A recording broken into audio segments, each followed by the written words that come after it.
তোমাদেরকে আমি বললাম নিরামিষের একটা রেসিপি করবো আজকে, এই ডাল দিয়ে মুসুর ডালের বড়া দিয়ে তরকারি। তাহলে দেখো বন্ধুরা, ডালের বড়াগুলো আমি ভেজে নিয়েছি। এটা তো সবাই ভাজতে পারবে। নুন, লঙ্কা, কালো জিরে দিয়ে ভালো করে ডালটাকে ফেটিয়ে বেটে ওই বড়াগুলো করে নিয়েছি। আর বেগুনটা এরকম করে পিস করে সুন্দর করে ভেজে নিয়েছি। এই দুটো রেখে দিয়েছি। তারপর তেলের মধ্যে জিরে ফোড়ন দিয়ে আলুটাকে সুন্দর করে লাল লাল করে ভাজা হবে। তারপরে বলতে এখন দেখছি ভাজা হয়ে গেছে। এর মধ্যে মশলা দেবে জিরে, আদা, লঙ্কা, টমেটো বাটা, জিরে, আদা, লঙ্কা এটা দিয়ে আমি মশলাটা দিয়ে এখন অনেকক্ষণ ভালো করে যতক্ষণ না তেল থাকছে এটাকে আমি কষাবো। ওইরকম করে কষাতে থাকবো।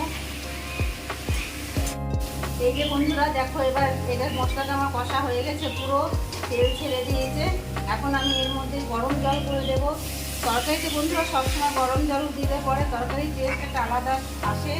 আমি তার জন্য প্রতিটা তরকারিতেই আমি গরম জল করে দিই সবসময়।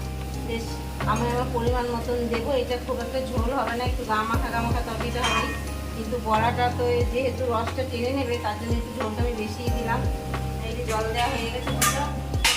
কাঁচা লঙ্কার তরকারি আমি কিন্তু কোনো শুকনো লঙ্কার গুঁড়ো ইউজ করি না, কিন্তু তরকারিটা এত সুন্দর কালার এসছে। এর পিছনে বন্ধু একটা সিক্রেট ব্যাপার আছে, কিন্তু সেটা যদি তোমরা কেউ জানতে চাও কমেন্ট করো, আমি অবশ্যই জানাবো যে কাঁচা লঙ্কা তরকারি এত টেস্ট হয় কি, মানে কালারটা কি সুন্দর আসে কেন, সেটা তোমাদের আমি অবশ্যই জানাবো। তোমরা কমেন্ট করে আমাকে জিজ্ঞাসা করবে, আমি জানাবো। এই দেখো বন্ধুরা, ঝোলটা বেশ ফুটে এসেছে। এখন এর মধ্যে আমি এই যে বড়াগুলো এক এক করে ছেড়ে দেবো। বড়াটা আমি ছেড়ে দিচ্ছি, তার সাথে বেগুন যেটা ভেজে রেখেছিলাম সেটাও আমি দিয়ে দিলাম। এটা এখন ফুটবে, বড়াগুলো বেশ ফুলে একদম নরম হয়ে যাবে বড়াটা। তারপরে আমি আর একটা মশলা দেবো, দিয়ে নামাবো। আর এই দেখো বন্ধু, এই সাইডে আমার সেই ভেন্ডি ঝাল দেওয়া হচ্ছে। ভেন্ডিটাও বেশ আমার কষানো হয়ে গেছে, দেখছি নরম হয়ে এসছে। এখন হালকা ঢেকে দেবো ভেন্ডিটা।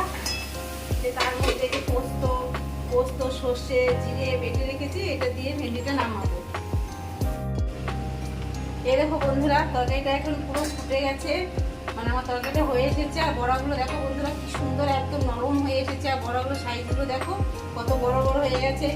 এটা কিন্তু বন্ধুরা তোমাদের বলে রাখছি, মুসুর ডাল বাদে মটর ডাল, ছোলার ডাল দিয়েও হয়। আজকে নিরামিষ, কিন্তু আমার কাছে মটর ডালটা, ছোলার ডালটা শেষ হয়ে গেছে বলে আমি একদম মুসুর ডাল দিয়ে করছি। কারণ যারা এটা অর্ডার আছে তারা মুসুর ডাল খায়, তার জন্য আমি মুসুর ডালের বড়া করেই এটা করলাম। এরপরে বন্ধু দেখো আমার তরকারিটা হয়ে এসেছে। এটা আমি যে বেটে রেখেছি জিরে, ধনে, তেজপাতা, তার মধ্যে এলাচ, দারচিনি, এটা বেটে রেখেছি। এটা কারণ যেহেতু এটা পেঁয়াজ, রসুন, আদা কিছুই যাবে না, এই মশলাটা দেওয়াতে এটা আলাদা ফ্লেভার আসবে আর খেতে সুন্দর একটা টেস্ট আসবে। তার জন্য এটা আমার যে হয়ে গেছে, এখন নামানোর আগে এই মশলাটা আমি দিলাম। ব্যাস, এটা একটু নেড়ে চেড়ে আমার এখন রান্না কমপ্লিট বন্ধুরা।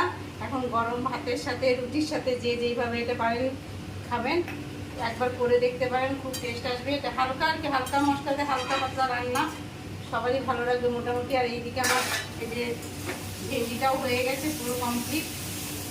ঠিক আছে বন্ধুরা, আজকে আমি এই দুটো রেসিপি তোমাদের সাথে একটু শেয়ার করলাম। যদি ভালো লাগে কমেন্ট করবে, আমাকে উৎসাহিত করবেন। আমি পরপর আপনাদের রান্নার ভিডিওগুলো দেখাবো। ঠিক আছে, নমস্কার, বাই বাই, টাটা। সবাই ভালো থাকবেন। আমার ভিডিওগুলো যদি ভালো লাগে সাবস্ক্রাইব, লাইক, শেয়ার করে দেবেন। টাটা।